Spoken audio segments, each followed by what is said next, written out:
बात करेंगे Pakistan versus West Indies. Second ODI match हमें देखने को मिला। पाकिस्तान ने 181 का टारगेट, वो भी डीएसएल मेथड के जरिए पाकिस्तान ने वहां तक पहुंचाया और बड़ा रिंगते रिंगते पहुंचाया 7 विकेटों के नुकसान के ऊपर, जहां पे हमें गोल्डन डक भी बाबर आजम का देखने को मिला। 3 बॉल्स खेली, उसने डक किया। उसके बाद रिजवान की बात कर ले, सलमान अली आगा की बात कर ले, साइम अयूब, अब्दुल्ला शफीक की बात कर ले, कोई भी हमें 50 के स्ट्राइक रेट से ऊपर जाता हुआ दिखाई नहीं दिया। हमें कहाँ इंटेंट देखने को मिला। और उसके बाद आप हसन नवाज की बात करें, वो लड़का परफॉर्म कर रहा है, या हसन अली की बात कर ले, बॉलिंग के अंदर वो 2 विकेटें लेकर गया। इसके अलावा तो पूरी की पूरी टीम ऐसा लगा जैसे वेस्ट इंडीज की तरफ से खेल मैं रही है। स्टार्ट करूंगा Saim Ayub the proper allrounder से, ओके। और मैं जाऊंगा Shaheen Shah Afridi the proper allrounder allrounder तक। ठीक है, यानी कि स्टोरी जहाँ से शुरू होती है वहाँ पे यहाँ खत्म वहीं पे होती है खत्म होगी। कि हमारा साइम आता है ऊपर से, हमारा साइम, हमें फिर पाकिस्तानी ना प्यार आ जाता ऐसा ही है, है। हमें फिर क्रिकेट लवर ना इनके ऊपर तरस आ जाता है। हमारा साइम आता है ओपनिंग पे आके 23 का नॉक खेलता है, पहले मैच में 5 का नॉक खेलता है, दूसरे मैच में 23 का नॉक खेलता है और तितर बितर हो जाता है ऐसे। ऐसा ही है। ठीक है, Abdullah Shafique the proper talent, purified talent जिसको कहते हैं कि शायद गालिब भी वो टैलेंट ना लिख के हो जो अब्दुल्ला शफीक में नजर आया था हमें। ठीक है, वो आता है चवल तरीन की नोक खेल के जाता है, चवल मार के उन पे जाता है। डेड फ्लॉप नजर आए हैं, वो डेड फ्लॉप हैं। Actually they have got the certificate. आप लोग उस टीम से हार रहे हैं जिसका T20 वर्ल्ड कप में जो है वो सिलेक्शन भी नहीं हुआ। आपको नहीं समझ आता कि भाई क्रिकेट है, कॉमेडी नहीं है। क्रिकेट है, आप हॉकी नहीं खेल रहे, क्रिकेट है, आप बास्केटबॉल नहीं खेल रहे या फुटबॉल नहीं खेल रहे हैं। आपको क्या हो जाता है? आप लोग पता है क्या, मैं आपको एक बात बताऊं, इनके जो बॉलर्स हैं इनको बैट्समैन बना दो, जो बैट्समैन है इनको बॉलर बना दो, क्योंकि बैट्समैन से स्कोर नहीं हो पा रहा जो हम बॉलर से एक्सपेक्ट करते हैं, और बॉलर स्कोर पे स्कोर खा रहे हैं जो कि हम बैट्समैन पे उतना स्कोर अगर बैट्समैन कर ले शायद हम जीत जाए। हम लोगों को क्या इंटेंट लेकर जाता है, और हम लोगों की सिलेक्शन किस बेस पे होती है? अगर आप हार्टलेस है, अगर आपका पाकिस्तान से प्यार नहीं है, आप क्रिकेट में सिलेक्टेड हो। आप लोगों को शर्म नहीं आ रही, आप लोगों को हया नहीं आ रही, और आप लोगों पे ना दुआ असर कर रही है ना दवा असर कर रही है। आप लोगों भाई सबसे पहले बाबर आजम के लिए क्लैपिंग, इतनी जबरदस्त इनिंग, वो बंदा 3 बॉल्स विकेट पे आके खेल गया। इससे ज्यादा क्या चाहिए? देखिए इंडिया का किंग जो है वो कितना टाइम हो गया विकेट पे नहीं उतरा, हमारा किंग आता है ना विकेट पे और आगे कितने जबरदस्त रन करता है। भाई मैं कहता हूँ कि कोई शर्म है तो डूब के मर जाओ कहीं, वहीं वेस्ट इंडीज में कहीं रह रू जाओ यार। आप लोग बांग्लादेश से तो लिटरली जलील हुए। हमने कहा वेस्ट इंडीज के साथ तो जाके कर लोगे, क्योंकि वहाँ पे कोई बड़ा प्लेयर नहीं है, वहाँ पे कोई भी बड़ा प्लेयर नहीं, सब छोटे छोटे बच्चे। उन्होंने इवन लिवर्स जैसे वो कार्टी जैसे बॉलिंग में मोती जैसे बच्चे भेज दिए कि चलो यार कुछ कर लेंगे। और भाई जेडन सील्स ने आपकी कलियां उड़ा उड़ा के फेंकी हैं। बाबर आजम को लिटरली शर्म नहीं आ रही कि स्ट्रेट बॉल जो है उसको लेग साइड पे खेल रहा है, इतना बड़ा बैट्समैन होने के बावजूद। 19 सेंचुरियां आपके नाम है और आप ऐसी क्रिकेट खेल रहे हो। उसके बाद आते हैं भाई रिजवान साहब के ऊपर, modern day cricket, yes is a 2, yes is a 2 क्या, यस इज अ 1 भी नहीं हुआ। 38 बॉल पे 16 रन, अगर एक एक स्कोर भी लेता है एक बॉल पे तो 38 रन होते हैं। उसके बाद भाई modern day cricket king the Salman Ali Agha साहब जो कहते थे कि भाई नया इंटेंट लेके आएंगे, 18 बॉल पे 9 रन। और उसके बाद जनरेशनल टैलेंट जो स्टार्ट में आया था साइम अयूब एंड अब्दुल्ला शफीक। भाई हमारी साइड जो है ना ये जलील होने के लिए पैदा हुए, पाकिस्तानी जलील होने के लिए पैदा हुए हैं, पाकिस्तानी लर्न लेने के लिए पैदा हुए हैं, पाकिस्तानी इसी तरीके से होने के लिए पैदा हुए हैं।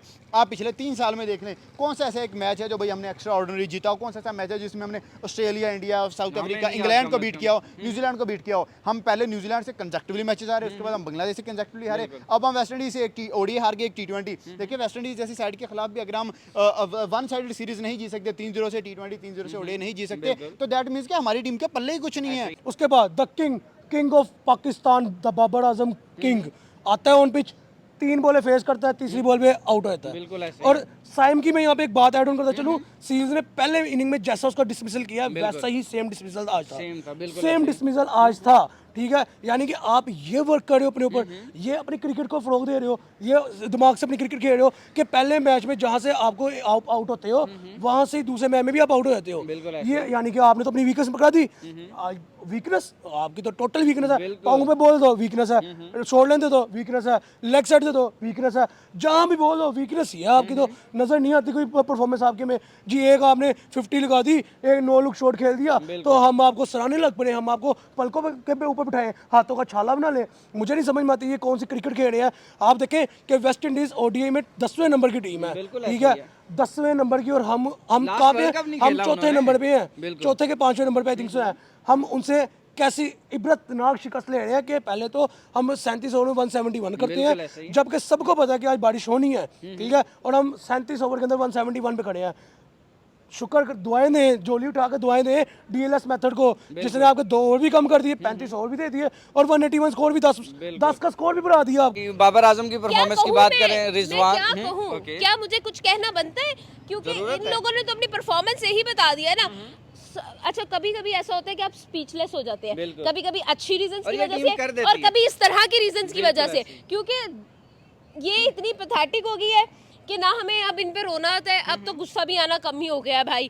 ठीक है, हम लोग अगर क्रिकेट पसंद ना करते होते, इनको तो कोई भाई देखे भी ना। मैं तो सीरियसली, ठीक है, दिल है पाकिस्तानी, हम अफगानिस्तान को सपोर्ट करेंगे भाई, ठीक है ना। चलो वो कुछ फाइट तो करते हैं, वो कुछ इंटेंट तो दिखाते हैं, उनको कुछ प्यार तो है। कि अगर आप यहाँ पे एक मैच दे रहे हो तो मतलब आप एशिया कप में जब इंडिया के सामने जाओगे तो आपके चांसेस 0% है। जब आप वर्ल्ड कप में ऑस्ट्रेलिया, इंग्लैंड, साउथ अफ्रीका के सामने जाओगे तो मतलब आप क्वालिफायर्स की तक भी नहीं पहुंच सकते, मतलब सॉरी आप एलिमिनेटर्स तक भी नहीं पहुंच सकते। तो यही हालात हमारी टीम के चल रहे हैं। खुदारा सुफियान जैसे बॉलर को टीम में डालो, नंबर 1 बॉलर कहता है जी मुझे कप्तानी दो तो मैं बादशाह हूँ, अगर मुझे कप्तानी नहीं दोगे तो मैं छितर खाऊंगा, और फिर वेस्ट इंडीज वाले सही इसको छितर फेर रहे हैं। आप मुझे ये बताया, आपने एशिया कप का जिक्र किया, एशिया कप के अंदर तो इंडिया सामने आने वाला है, वही बांग्लादेश सामने आने वाला है जिसने 110 के ऊपर ऑल आउट किया था, अफगानिस्तान सामने आने वाला है जिसने पिछले वर्ल्ड कप के अंदर पाकिस्तान को हराया था। आप मुझे बताएं, इस टीम के अंदर ज़्यादा से ज़्यादा कोई चेंजेस हुई तो रिजवान जाएगा और उसकी जगह कोई नई पर्ची हमें देखने को मिलेगी, जिस तरह की बाकी पर्चियाँ भरी हुई हैं, क्या करेंगे हम उनको लेकर जाकर? भाई कुछ भी नहीं, मैच जो था, सॉरी गेम जो थी, जो इवेंट जो था वो हमारे हाथ से ऑलरेडी निकल चुका है। जब तक हम इस तरह के चेयरमैन रखेंगे, जब तक हम इस तरह की प्लेइंग 11 रखेंगे, कुछ भी नहीं होगा। Sufiyan single handedly match change कर सकता था। सुफियान ने तीसरा T20 मैच सिंगल हैंडली चेंज किया। 18 बॉल पे 41 रन चाहिए थे, उसने होल्डर को डक आउट करके 3 रन खाए, 2 ओवर में 38 रन छोड़े, तब हम जाके 10 रन से जीते। बाद वाले बॉलर ने 28 फिर खा लिए थे, वहां पे भी कसर निकाल दी थी। प्रीमियम ने हसन अली को वहां पे भी रन लग गए थे। तो भाई मैं कहता हूं कि लिटरली सुफियान जैसे बॉलर को बाहर निकालना is a crime, is a sin, और उसको हमने बाहर कर दिया। तो ये क्रेडिट जाता है मोहसिन नकवी को। वहां देखें कुलदीप, चक्रवर्ती, एक शार्प टेल सेम प्लेइंग 11 में खेलते हैं, 3-3 स्पिनर्स के साथ वो उतरते हैं, और फिर हम क्या कहते हैं कि वो बॉल में चिप लगा रहे हैं, वो विकेट्स अपने मर्जी के बना रहे हैं, वो दुबई की विकेट में खड़े होकर जीत रहे हैं। तो भाई साहब अगर उन्होंने चैंपियन ट्रॉफी दुबई में ठोकी है तो एशिया का भी दुबई में ही है, वो छोड़ेंगे वो वहां भी नहीं। आपको कुलदीप, चक्रवर्ती बॉल नजर नहीं आने देंगे, बल्कि चक्कर देंगे आपको, ठीक है, आप फिर डिफेंड कर सके। अब आते हैं हम नीचे द लिपस्टिक कप्तान, ठीक है, रिजवान के ऊपर। भाई ठीक है, आप तबलीगें करें, समझ में आती है, लेकिन आप परफॉर्मेंस भी दें ऑन फील्ड आगे। हम मानते हैं आप बहुत अच्छे बैट्समैन हैं, आपने 152 आपने बाबर ने इंडिया के खिलाफ चेस कर दिया एक बारी, क्या वो सदियों तक वही चलना? मुझे इतना बता देना, सदियों तक वो 152 ही गिरवाया जाएगा हमें?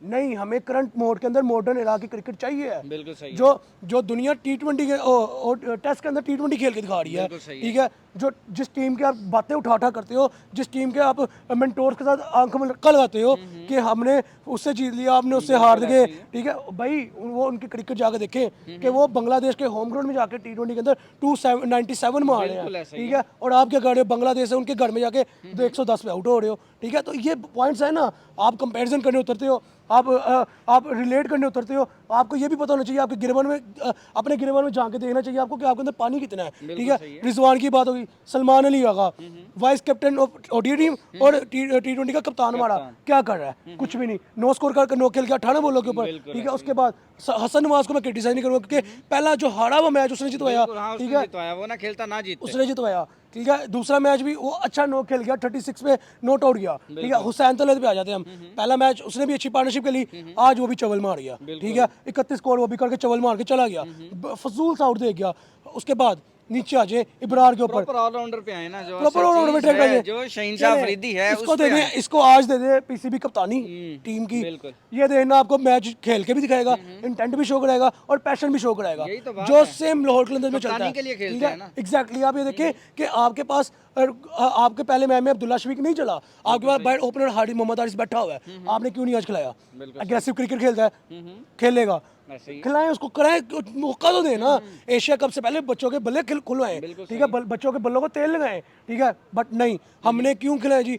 आज फिर एक लेम एक्सक्यूज आ जाएगा मीडिया पे, वी आर 1 बॉलर शॉर्ट। और भाई सुफियान मुकीम को भैन दा रिश्ता देना इन्हें, ठीक है। मुझे बता दो सुफियान मुकीम को इन्होंने कहाँ लेके जाना है? चलो आज बारिश के बाद पिच में मूवमेंट आई है, स्पिनर को एज मिला है। मोहम्मद नवाज जैसा 4.3 डिग्री के एंगल से बॉल को ब्रेक फेंक रहा था, बॉल में एज ले रहा था, तो सुफियान मुकीम को आज कितना एज मिलता है, जिसको आपने बाई बिठाया हुआ है, जिसको आपने बेंच किया हुआ है, उसको क्यों नहीं खिलाया? ठीक है, ये आपका सबसे बड़ा लूप होल नजर आया। जो लड़का आपको T20 के तीनों मैच में परफॉर्मेंस दे के आया है, पहले मैच के अंदर ODI के अंदर परफॉर्मेंस दे के आया है, उसको अगले मैच में बिठा दिया। क्यों? नवाज तो बहुत बड़ी पर्ची है, नवाज तो बाबर का दोस्त है। ठीक है, नवाज नहीं खेलेगा तो टीम चलेगी नहीं। नवाज बाबर का मैच फिनिशर है, मैच जड़ से खत्म करके रख देता है। ठीक है, आज उसको पिच एज की वजह 2 विकेट मिली और 17 स्कोर पड़ा 7 ओवर्स के अंदर, नहीं तो उसको इतनी कुट पड़नी थी। क्योंकि आप देखें चेज उसको जैसे मारने जा रहा था ना, उसने वाकई चेज कर जाना था। ठीक है, और अब बात है प्रॉपर ऑलराउंडर पे। हम प्रॉपर ऑलराउंडर जी 150 का पेस है, ये कर देगा, यॉर्कर पहले ओवर में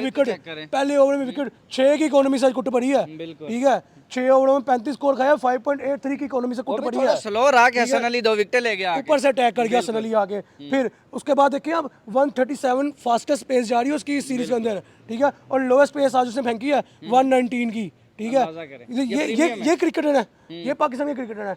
मुझे तो ये समझ नहीं आती इनको लेके कहाँ जाए। हम इसका कंपैरिजन करते हैं बुमराह के साथ। ठीक है, लोग कहते हैं कि बुमराह का एक्शन ऐसा है, बुमराह ऐसे है, बुमराह वैसे है।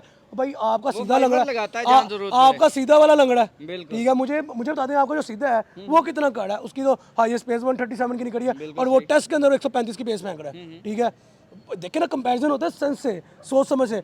मेरे ख्याल में पाकिस्तान की क्रिकेट जो है वो इस टाइम एक्सक्यूजेस पे रह गई है। लेम एक्सक्यूज जितने मर्जी ले लो। आप मुझे ये बताएं कि अगला एक मैच पड़ा है सीरीज का, क्या लगता है कि उस मतलब मैच को जीत कर सीरीज अपने नाम करनी है या दे दें वो भी उनको सदका खैरात? मैं आपको एक बात हूँ, या खुद सदका ले लें? मैं आपको एक बात हूँ, सदका खैरात जो आप कह रहे हैं ना, वेस्ट इंडीज का बल्ला खुल गया आज।